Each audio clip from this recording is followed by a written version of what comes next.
Hello, hello, hello. This is the Vanilla JavaScript podcast. I'm Chris Ferdinandi. Thank you so much for joining me. Today, I'm talking about JavaScript and file size.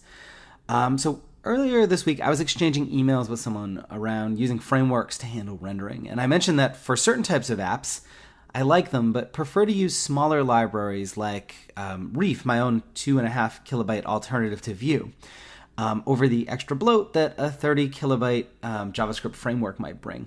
And they responded by saying, quote, "I don't get the bloat argument. 30 kilobytes isn't that much." And to be fair, it's not. 30 kilobytes is a relatively small amount of space on your computer's overall storage space. A 30 kilobyte JPEG is downright tiny. It's a trivial amount of data to send on a fast internet connection. That said, a good amount of web traffic today is now mobile, and a good amount of mobile web access is on mid-range smartphones, not those high-end devices that you may or may not have in your pocket, with okay-ish, flaky, bad internet connections. JavaScript is a very different beast than a JPEG or even CSS. It blocks rendering, and it blocks other files from downloading. It needs to be parsed and interpreted after it's downloaded, and it triggers a bunch of repaints that negatively affect performance.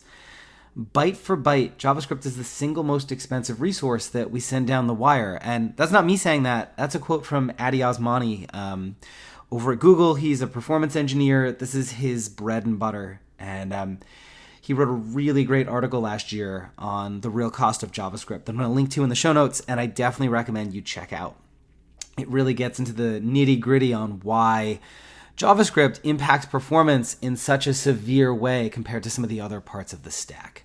So 30 kilobytes isn't a lot in the absolute sense, but in terms of a performance budget, 30 KB of JS is orders of magnitude more impactful than the same amount of any other file type. And obviously, I teach people JavaScript. I'm a big fan of JavaScript. So I'm not saying don't use JavaScript. I'm saying that we should be a little bit more reflective or cautious around when we use it. We should lean on other parts of the stack when we can and use JavaScript as a last resort when other ways of approaching the same problem don't work or are impractical.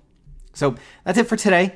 If you want to finally master JavaScript, head over to vanillajsguides.com and check out my pocket guides and video courses. They're short, focused, and made for beginners, and you'll learn the ins and outs of a topic in under an hour. See you next time. Cheers.